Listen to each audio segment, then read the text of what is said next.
huge news breaking moments ago. If you're a fan of excellence on the court and democracy in general, NBA superstar LeBron James has announced his endorsement for Vice President Kamala Harris, citing the racist comments about Puerto Rico made at Donald Trump's Madison Square Garden rally. LeBron James writing to his 53 million followers on Twitter and 159 million followers on Instagram. This, quote, "What are we even talking about here? When I think about my kids and my family and how they will grow up, the choice is clear to me. Vote Kamala Harris." Joining us, Democratic Senator Cory Booker of New Jersey. I love this. What are we even talking about? I wish we could inject more of that into our coverage. How are you feeling about the state of the race? Well, I'm excited. I've been traveling all around. I'm going to head down to Pennsylvania tonight and seeing just so much work going on and people understanding that this election, like ones before, from Bush v. Gore, which came down to 520 some votes in that one state of Florida, to even Hillary Clinton's very narrow loss, even though she won the popular vote by millions, people understand that this could come down to a razor's edge and are taking nothing for granted. And from the states I've been to, it's just really exciting to see the energy and the enthusiasm. We've been talking a lot about the right's reaction to this. I can't even believe it's worth reacting to, the notion that a woman can go into the voting booth and vote for whomever she wants.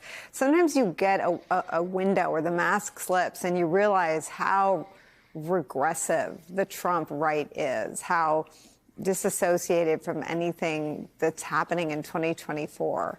But what do you make of the offensive message from the Harris campaign in the ad voiced by Julia Roberts that go into the booth and you do you, women?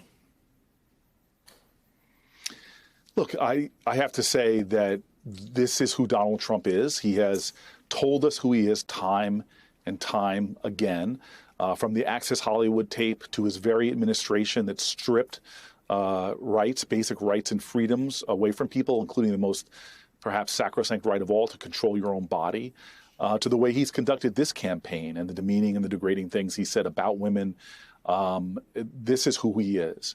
What I love about the Kamala Harris campaign is that they are not reacting. They're being proactive. Mm-hmm. They're telling their own story. Theirs is a story that's really about elevation and empowerment. And I just love how they're taking it to him.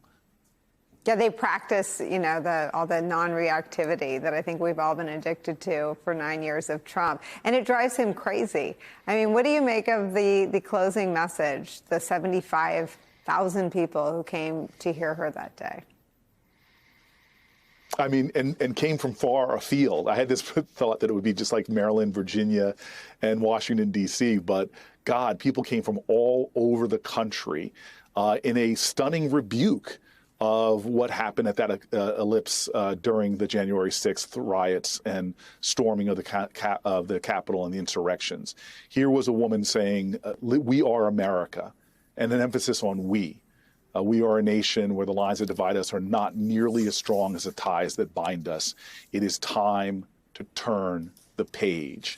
And I just loved it. She is looking forward and does not want to allow our country to go back to the divisive, degrading, and demeaning ways of Donald Trump. And even more than that, she makes a contrast on policy because she really went into policies that are substantive. We have now had enough time to review his signature policy of his Trump tax cuts, which overwhelmingly went to the rich and the big corporations, blew a massive hole in our deficit, and have left families struggling in ways that they shouldn't. While she has a very substantive plan to making sure that everyone pays their fair share, but that working people, that middle-class folks get the benefit of a tax system that for too long has been slanted in the wrong direction.